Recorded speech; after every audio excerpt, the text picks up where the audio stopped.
Halo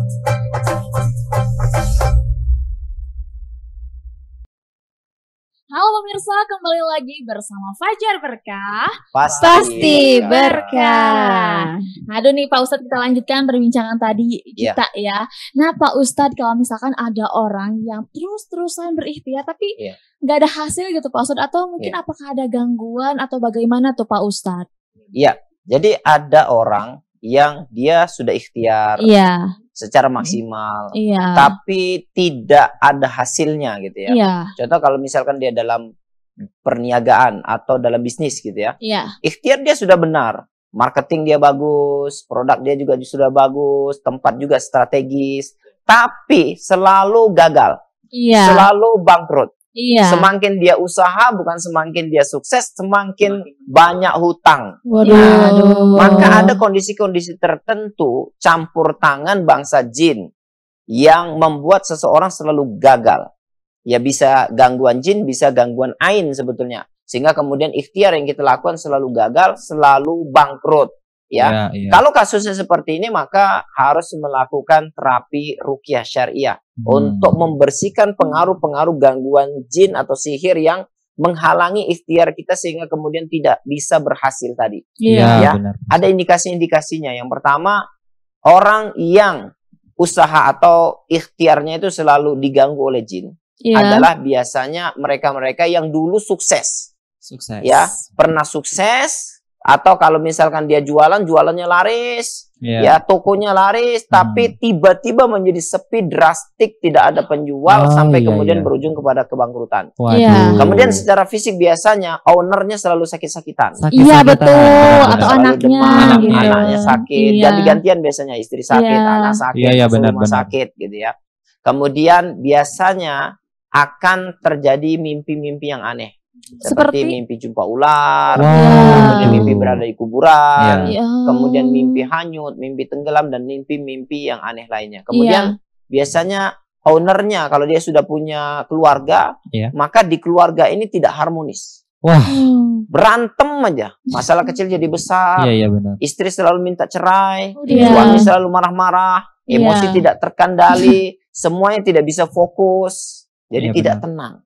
Nah, jika ini terjadi, maka hati-hati. Bisa jadi apa yang terjadi pada Anda itu karena pengaruh gangguan jin dan sihir. Pak Ustadz, aku mau nanya nih, pengaruh gangguan sihir itu emang benar ya Pak Ustadz? Misalkan kita nih buka warung atau usaha, tapi sebenarnya kita tuh buka usaha itu, tapi pas dilihat sama orang-orang tuh usaha kita tuh tutup gitu.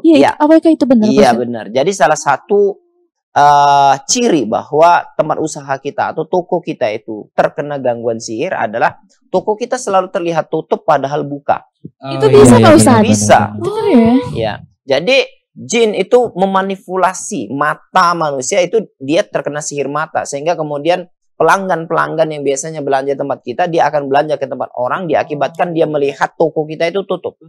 Sebetulnya tidak tutup, tapi mata dia yang tertutup dari bisa melihat toko kita, dan itu terjadi, gitu ya, terjadi. Maka ikhtiarlah dengan cara-cara yang syar'i, yaitu doa dan ruqyah syariah seperti itu. Dan ini nih Pak Ustadz, tadi kan sudah menyinggung seputar ikhtiar nih, dan tentunya dia tuh ada tawakalnya. Nah, untuk jin ini mengganggu seseorang yang sedang bertawakal itu gimana Pak Ustadz? Orang tawakal itu sebetulnya sulit untuk diganggu oleh setan. Tapi manusia, dia tingkat tawakalnya itu kan tidaklah terus tinggi gitu ya. Iya, kita cerita tawakal, kita usaha, kemudian kita tawakal sama Allah. Tapi ketika gagal terus, kan akhirnya hati ini dongkol juga. Iya betul. Akhirnya kan menuju ke langit, ya Allah, tiap hari aku ikhtiar kok nggak berhasil. Ini dosaku apa kan gitu. Padahal Allah itu bukan karena kita dosa, tapi Allah ingin menguji, sabar dulu. Kenapa? Kenapa Allah tunda kesuksesanmu? Karena jadi gini ya, kalau kita berdoa sama Allah, karena ikhtiar ini hubungannya dengan doa. Ya. Orang yang ikhtiar kemudian dia tidak berdoa, sombong dia. Ya kan? Orang yang hanya berdoa tapi tidak ikhtiar, sia-sia, nggak ada hasilnya. Kenapa? No action, nothing happen. Jadi kemudian, kalau hubungannya dengan doa tadi yang saya ucapkan, maka kita harus selalu berdoa kepada Allah Subhanahu wa taala agar ikhtiar kita itu menghasilkan sesuai dengan apa yang kita inginkan. Gitu. Jadi ikhtiar, kemudian juga kita doa agar kemudian ikhtiar kita itu diberi pertolongan kepada Allah Subhanahu wa taala karena ada doa.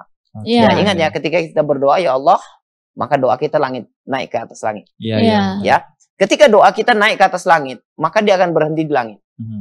Kalau takdir Allah Subhanahu wa taala, kita punya usaha, kita usaha, ya Allah sukseskan usahaku ya Allah. Kalau takdir Allah usaha kita bangkrut, tapi kita sudah berdoa kepada Allah, ya Allah, maka kalau doa ini lebih besar daripada musibah yang akan menimpa pada bisnis kita. Contohnya, bisnis kita akan bangkrut, tapi doa yang kita panjatkan terus menerus sehingga dia menjadi besar. Maka bala yang akan menimpa di usaha kita akan gagal. Nggak jadi bangkrut. Nggak jadi bangkrut berarti. Kalau kemudian doa kita lebih kecil frekuensinya daripada musibah yang akan menimpa, ya lebih kecil, maka dia mengurangi, harusnya bangkrut nggak jadi bangkrut, hanya rugi sedikit. Gitu. Kalau sama kuatnya antara musibah dengan doa yang kita panjatkan sama kuat, maka tidak akan terjadi apa-apa dan kemudian mereka akan terus berperang di hari kiamat. Waduh. Udah sangat ya kalau ngebahas. Iya, makanya kalau kita ikhtiar jodoh, jangan berhenti berdoa. Ya Allah, capek aku doa nggak dapat sudahlah gitu ya.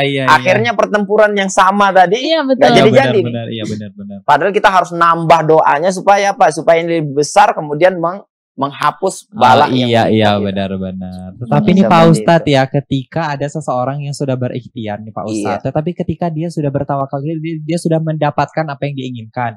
Tapi tiba-tiba nih, apakah mungkin jika misalnya sang syaitan ini dia berbisik kepada orang tersebut bahwa sebenarnya ikhtiar itu hal yang telah dia dapatkan itu dari hasil jerih payah dia tersendiri, bukan rahmat dari Allah Pak Ustadz.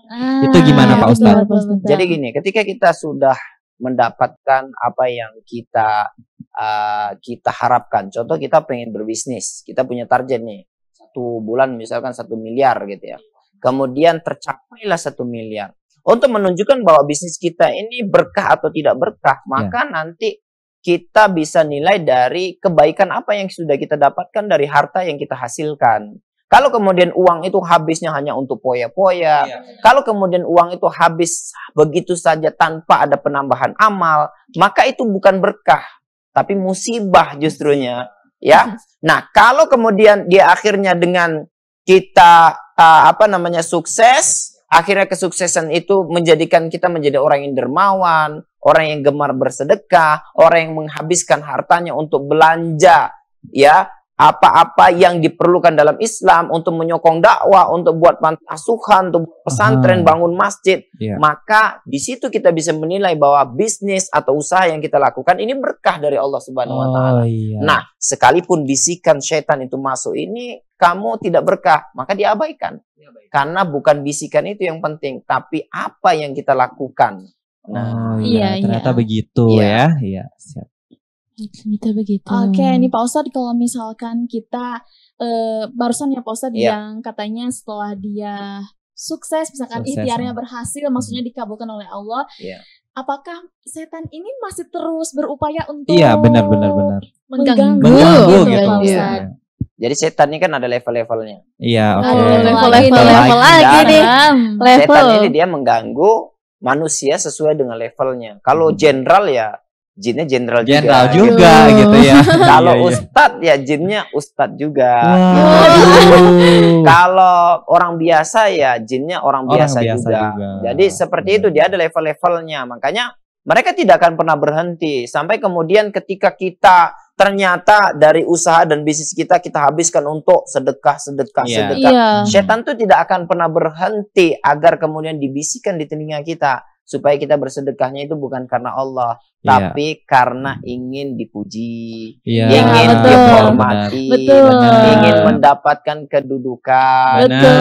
Sedekahnya rajin. Kenapa? Karena besok mau nyalon kepala desa. Itu ditambah lagi ya tuh. Setan itu akan menyusup dengan sesuatu yang kecil. Nampaknya amal baiknya dia, tapi sebetulnya ada yang disebalik daripada itu semuanya. Jadi keinget pemilu 2024. Aduh, hati-hati. Kayaknya bakal rame godaan-godaan syaitan gitu ya. Iya.